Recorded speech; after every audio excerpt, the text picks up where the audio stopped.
This video is sponsored by Storyblocks. In this video, I'm gonna teach you how to create a tilt shift effect in After Effects that can be applied to any kind of footage. I'll walk you through several different examples, each with its own set of challenges, and even show you how to generate depth maps automatically. And then I'll show you some of my favorite techniques for making footage look more cinematic, including how to make chromatic aberration with no third-party plugins. Do me a favor and go ahead and like this video and subscribe if you're not already, and let's start building this tilt shift effect. This effect is actually really easy to pull off, and we're gonna use one single blur effect to do it. That's the camera lens blur. Let me bring that up and put it on top of this footage. And by default, this is just gonna blur out the entire image exactly like any other blur, totally uniformly. However, there's this section, blur map, which allows us to shape the blur based on a gradient or different levels of brightness. And that's exactly what we need to create. I'm gonna do this using a shape layer, so I'll double click the rectangle tool with nothing selected, and that will generate a rectangle the size of my comp. I have my fill set to linear gradient, which is what I want, and the colors are already set to white and black. That's what we need. White pixels are going to be what is most out of focus or what's furthest away from the camera, and black pixels are going to be what's closest to the camera, most in focus. So what I want to do is just make a linear gradient from white to black, and I'll call this depth map. And I don't actually need to see it. I just need to target it with the camera lens blur effect. Under the blur map layer, I'll choose that. Now, if you're generating your gradient using effects, make sure that you use effects and masks when you target your layer. But right away, we have things that are in focus towards the bottom of the screen and more out of focus the further away we get from the camera, which is exactly what you would expect with a camera lens. But we have some really cool controls here to increase how blurry or out of focus that area is, as well as choosing where the blur focal distance is. This is basically setting the focus of the lens. If you have any experience with photography or shooting video, then you know you need to set your focus so that the focal plane is right where your subject is, and that is the part of the image that will be sharp. Now, the reason we're getting this kind of miniaturized effect look and feel is because this type of shallow depth of field is generally not something you can capture with a very wide angle lens, shot from a drone. It's something that you would see with a macro lens, something very up close where you're getting really tiny details. And because you're used to seeing that, when we get this super shallow depth of field on something that's far away, it feels much smaller than it actually is. Now, you can be really heavy-handed with this blur. Really, a little bit goes a long way. You don't need to crank it up super high. And obviously, the higher you crank this, the longer it does take to render. So I would say maybe for this shot, we keep it around 15, and that makes a pretty dramatic difference. Now, with the depth map, if I turn it back on and double-click to get those gradient controls, I want to kind of align this to the horizon. And I don't actually need to see the layer while I'm doing this. As long as it's visible and selected, I can double click on that to bring those controls back. So I basically want to align this with the horizon because that's the furthest point away from the camera, and then move this point somewhere around here so that we have that gradient kind of aligned to that single plane. This is a very simple scene. Even though there is some depth with the building and the trees, it virtually is a flat plane, and that allows me to shape the depth of field pretty accurately to how it would actually be shot through a camera lens. But the reason I set that starting point at the horizon is because basically everything in the sky in this shot is as far away as the horizon is. So from that point on, it can be pure white, and I don't really want any pure black in the foreground because this plane continues to go on, so I might dial this back just a little bit so that it extends beyond the bounds of the comp there at the bottom.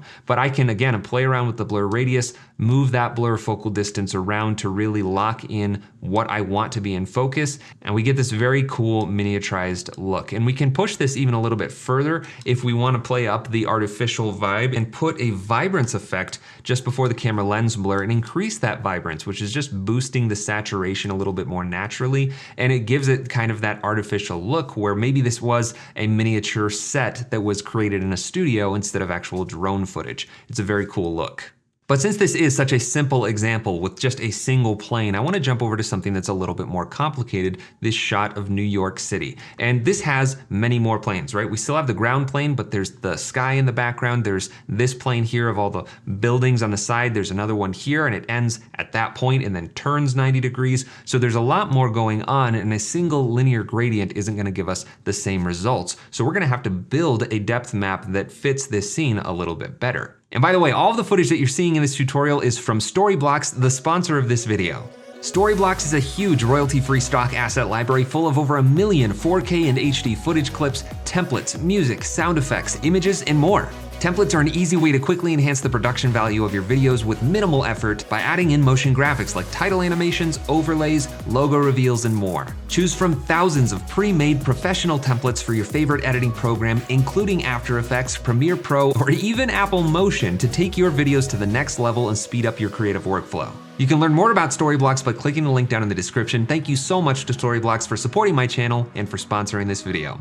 Now let's take a look at creating a depth map for this New York shot. What I want to do here is basically make a gradient for each plane in the scene. So let's just start with the left side here. I'll zoom out and switch to my pen tool. I still have that linear gradient, so that's good, but I basically just want to draw a shape that matches that plane of the side of all of those buildings as it goes off into the horizon. So this will represent that left side. I'll switch to my selection tool and double click on that shape to bring up these points right here in the middle. These are the gradient controls, and I want to put the white pixels in the background. The furthest away is where the brightest pixels go, and I'll bring the other control over to the left edge so that the parts of the frame closest to the image are the darkest pixels of that gradient. So that we'll call left, and then I'll duplicate this, and why don't I just grab these 2 points and move it over here. Now I don't want to go all the way to the complete right side of the comp because remember this plane right here ends at this point, at the corner of that building, so that's what I'm going to align these points up with. This doesn't have to be 100% perfect, but the closer I put these points to the actual planes in the scene, the better the result is going to be. So I'm just going to kind of align this there, make sure that this is kind of following the same perspective that whole way down the street, and we'll call this right. And then I'll double click on the layer again with my selection tool to reposition this gradient. And I don't want the gradient to end at the edge of the shape layer. I basically want it to go off the edge of the comp the same way that it did on the left side, because this is a very centered shot down this very symmetrical street with the buildings that are basically existing in opposite planes. But I do need to cut it off right there at the corner, and then we'll duplicate this layer again and move these points over off to the side of the comp, and I'll have this go straight off the side so it matches the face of that building. But I don't want it to be a gradient, so I'll Alt-click to cycle through the fill types until I get to solid, and this needs to be the same gray as this point right here. I don't want to choose something darker than this because I want it to match the darkest part of the gradient where it ends on that plane. So I'll click OK, zoom in here and see with it deselected, I just need to make sure I kind of overlap these a little bit. But now that gray is basically the same from that point over to the right side of the comp, and that's what we wanted. All right, let's make one for the background. We'll just call this one sky. I'll fill this in with pure white and just make sure that's white, and behind the other layers, we'll call that sky. And then we need one for the ground. So let's just draw a rectangle this time, and I'll align it kind of where that horizon point is. And I need this to be a gradient, so I'll Alt-click on the fill type, switch to my selection tool, and move these points around. Again, darkest pixels are closest to the camera, brightest pixels are furthest away. And I pretty much want this to be perfectly straight. So I'm gonna make sure I go into my gradient fill, start and end point controls, and just change the X position to be 0 on both of those properties so that it is a perfectly linear gradient.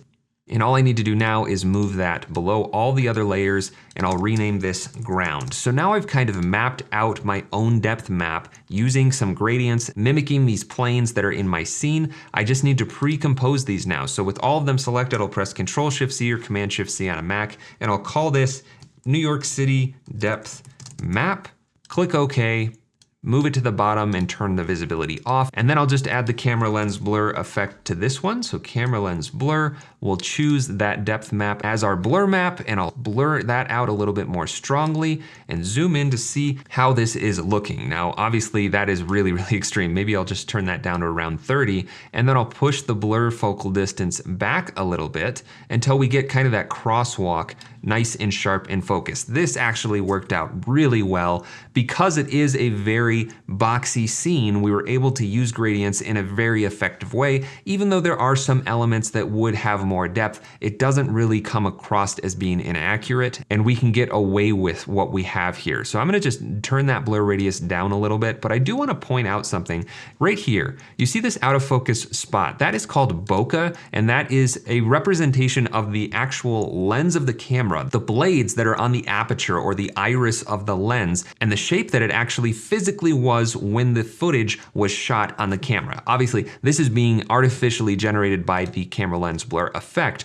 but it's a very nice touch and makes it look much more cinematic. If we go to this iris properties, that's what is controlling this shape, and it's currently set to hexagon, but we can increase the number of sides all the way up to decagon, and then it looks much more circular, which can sometimes appear a little bit more pleasing. But really, I can choose triangle, the lowest, and this is gonna render way faster and just turn the roundness all the way up to 100 to get those perfectly circular iris shapes. And I think that looks really good, but we can dial this in a little bit more to make it even more cinematic. If we go to the aspect ratio, I can turn this down to around 0.6, and these all become ovals instead of circles. And this is something you're gonna see on more cinematic anamorphic lenses. Because of the way that the lens works and the images stretch to compensate for distortion, it creates these ovals and it's a signature cinematic look. So I'm gonna go ahead and leave it there and then turn diffraction fringe all the way up to the max of 500. And if you look right around the edges, we're getting that little bit of highlighted edge around the iris shape. If I go back down to 100, you don't notice it as much.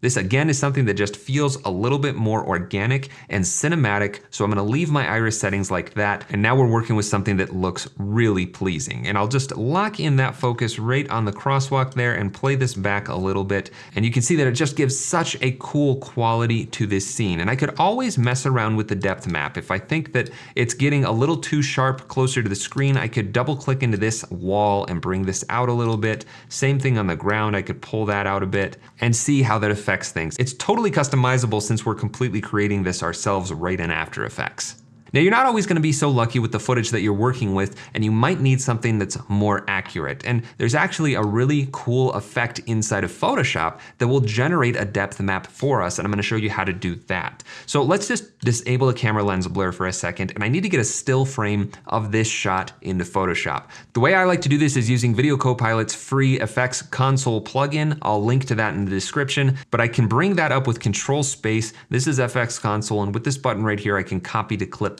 That's just gonna copy the current frame as it's seen in the comp to my clipboard, and I can jump now over to Photoshop and paste it right into here. And then I'll just come up to the filter menu and down to neural filters. These are newer filters for Photoshop. They're being updated all the time and there are new ones coming out all the time, but the one I want is this one down here, depth blur. I'll enable that, and it's going to basically recreate what we just did in After Effects. It's going to artificially blur this with a camera lens blur effect with all kinds of controls for how it looks. But if we scroll down to the bottom, there's a checkbox for output depth map only, and that's exactly what it's gonna give me. The depth map it is using to blur out the image, and I can click OK, and now I can bring this back into After Effects. So I'll just rename this depth map, and the quickest way I know to get from Photoshop back to After Effects is using Time Lord from Battle Axe. All I need to do is select that layer and click Render Selected Layers to After Effects, and it's going to hop right over here, and there's my still image right inside of After Effects. There's no quicker way to do that. If you want to learn more about Time Lord, click the link in the description. So now that I have my depth map here from Photoshop, I can select that as my depth map in the camera lens blur effect. So I'll enable this, select that depth map, and we have something that's very similar to what we had before. If I just undo and redo, you see it's very close. And because this is a locked off shot, and there isn't too much movement off of the main planes of the scene, that actually worked out really well. So definitely be aware of that. It's not going to work with a moving shot like this farm because we can only generate a depth map for one frame, but it's nice to have when you have a shot that works well for it. And obviously it's not 100% accurate. You can't depend on it 100% of the time, but it is doing a pretty nice job here. But let's say I want to make this even more cinematic. Since we created these iris shapes that are anamorphic, they're much more cinematic, what can we do to push this scene even further? Well, one of the easiest things to do is change the aspect ratio of the footage or your comp. I'm currently in a 16:9 comp, but if I press Control K to bring up my composition settings, I can change this to something anamorphic if I know what that actual resolution is. The thing is, I don't. I never remember what the pixel values are. So what I like to do is unlock the lock aspect ratio checkbox and then just type in the ratio, which I know is 2.35 to 1. So what I'll do is just take 2.35 and multiply that by 100 and just say 235 and then 100 on the height. So that is a ratio now of 2.35 to 1. So I can check this box back on to lock that aspect ratio now and change the width back up to 1920, and there we go. The height would be 817 to get that aspect ratio, and immediately I get this ultra widescreen anamorphic feel, and I can reposition my shot just by grabbing this and moving it up so that we see more of the foreground here. But now we've already got something that feels a little bit more cinematic. The next thing I would probably do is color grade this to feel a little more cinematic, because stock footage generally is not color graded so that you can take it and manipulate it to fit whatever project you're working with. So let's add the Lumetri color effect, and I'll put that before camera lens blur, and just go into the creative tab and change the look to one of these preset LUTs. So these ones right here, these are all based on actual film, so I'm just gonna choose one of them and see how it looks. That's pretty cool. Let's change it again. Each one of these is gonna have a different feel, so just kind of cycle through it until you get something that you're happy with. I think that looks pretty cool. I could increase the faded film a little bit to give it a little more of a washed out look. I could sharpen everything up a little bit if I wanted to. There's even the vibrance built right into this effect, so I could artificially boost that saturation if I wanted it to feel a little bit more vibrant, or turn it down the other direction to feel a little bit more washed out and moody. It's completely up to you. The other great thing about this effect is that it has a vignette built right in, so I can turn that amount down and add in this cinematic vignette around the outside corners. I can change the midpoint. I can increase the roundness so it's more circular. It's totally customizable and all built into that one effect. So we went from this, and it just, to me, feels much more cinematic. But because I shifted that footage up and this effect is applied directly to the footage, the vignette actually isn't centered in the frame. So what I really need to do is cut that out and then make a new adjustment layer. Control-Alt-Y to make an adjustment layer. In this case, it's a variant from Void, another freebie from Battle-Axe. You can, again, find the link in the description if you want to learn more about it, but it's the same as an adjustment layer, so I'll just paste it right back on, and now that vignette is centered around the entire frame, and I don't have to worry about it being misaligned. But now we've got something that just feels much more moody and stylized, and it takes that original stock footage, which if I duplicate this, remove the effects and move it to the top, just feels so different and has a completely different quality than what we have here. But we can push this even further. So what I wanna do is select all of my layers and pre-compose this. So I'll call this New York City Tilt Shift and click OK. And what I wanna do is duplicate this layer 2 times. We'll call the first one R for red, second one G for green, the third one B for blue. What I'm going to do is create chromatic aberration. And there are plugins that will help you do this, but I'm gonna do it the manual way without any third-party tools. I wanna set the blue and the green channels blend mode to add, and then I wanna add a shift channels effect to each one of these. So shift channels onto the first layer, and I wanna turn off the red and green. So I'll just change these to full off, so I'm left with just the blue channel on that layer.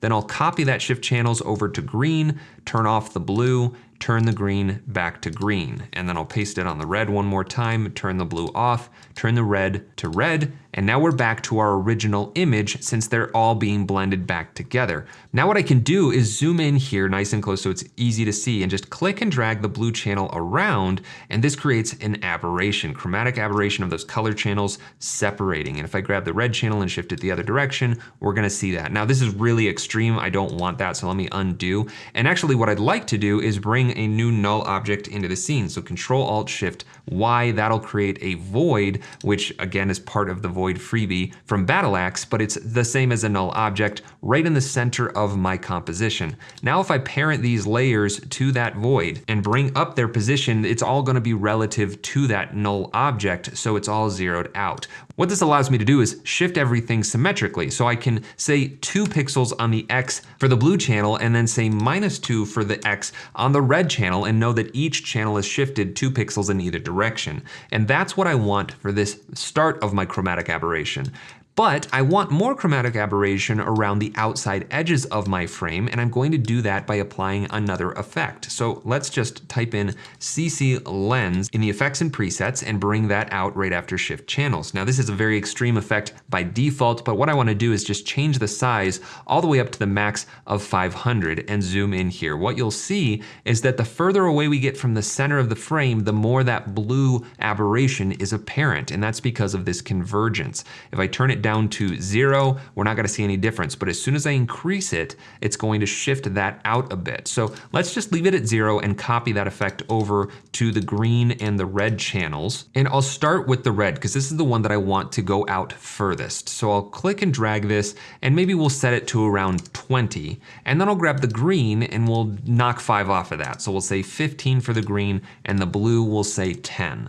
So now if we zoom in here and take a look at something where we can see lots of color, there's more red on the left side, more blue on the right side, but the closer to the center of the comp that we get, the less apparent it becomes. And it's just that 2 pixel shift that we actually changed on the position value in the middle. And if I just duplicate this layer, take off that add and put it at the top and remove all the effects, I can turn this off and back on so you can see the difference that it makes. So it's giving a little bit of lens distortion, it's giving that nice chromatic aberration, which is more extreme on the edges than it is in the center. And again, just gives it a very cinematic feel and gives it that nice little aesthetic around the edges to just feel a little bit more analog than that original stock footage. Now let's jump over to another example where the camera is still locked off, but there's more movement going on in the scene. You see all these trees that are shifting around in the wind through this time lapse. It's really exaggerated. This is an issue. It's not something that I can really take the time to keyframe by hand with paths, and I can't use Photoshop to generate a still image since that would be shifting in and out of the depth map. So I kind of have to compromise here. So why don't we jump back to the original and just grab the depth map from that comp and paste it in here. And then we'll go into the New York City scene and grab the camera lens blur from that comp, since that's all set up with a nice cinematic look. And we'll put that on this clip. Make sure to choose our depth map under the blur map layer. And we're getting something that does look pretty nice, but we can improve this a little. I first need to align my gradient to the actual planes of this shot. So I'm gonna move this around so that the background is at that horizon point and that the foreground is somewhere around here. And that helps shape that depth map a little bit. That might be a little bit too extreme. I'll pull this one down a little bit so it's more linear and not so angled, but I think that'll work. And then I can set my depth with the blur focal distance property. So I'll push that back to where we can kind of see the river here.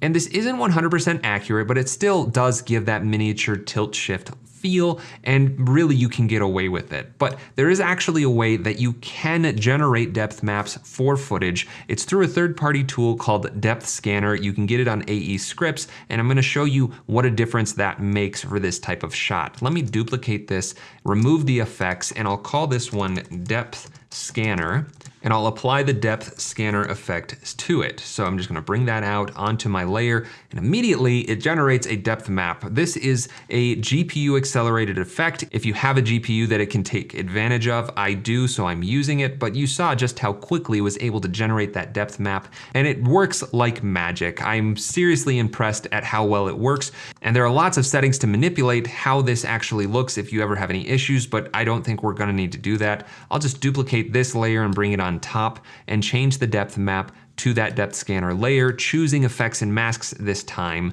And now I can set my blur focal distance, and it's much more accurate than what we had before. So I'll just push this back a little bit. You can see that the trees now are out of focus. We have this focal plane right here that is in focus. And if I play this back, you see that it really doesn't take all that time to render if you have a nice GPU. Even combined with the blur effects, it really does a great job. And you can see that that depth map is moving around with those objects, doing a really great job of estimating what the depth of the scene actually is. If you want to learn more about Depth Scanner, check the link in the description. That is an affiliate link. So if you do want to purchase the plugin and you want to support my channel, please use that link in the description.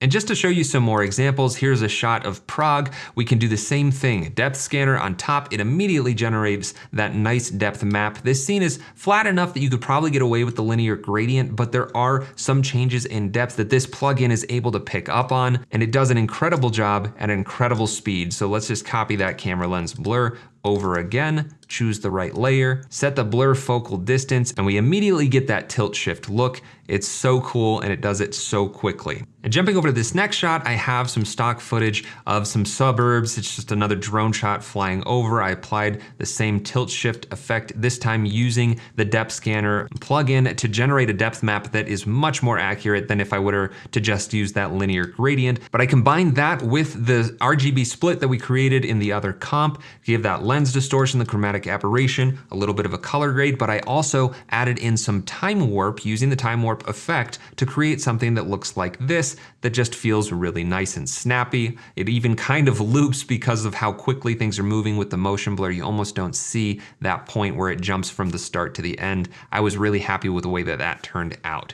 Finally, we have this shot of Melbourne, and I just thought this was another really good example. Let's do this process one more time. Bring out the depth scanner plugin. Immediately it generates that depth map. I'm always blown away at how it just instantly generates that depth and how quickly and accurately it's able to do it. I'll rename that depth map, duplicate, rename it footage, get rid of that effect, and let's just copy and paste the camera lens blur from another one of our comps onto this one, choose the correct layer with effects and presets, and again, set the blur focal distance. I thought this one looked really nice. With that skyline, it just feels so tiny while still being really big. I really like the way this one looks. Let's add a Lumetri color to this one as well. Go to the creative tab and choose another one of these film looks. We'll just pick one that has nice colors. I like that. Let's turn up the faded film just a little bit and increase the vibrance to give it a little pop. And the contrast is a little extreme on that one, so I might just turn the contrast down,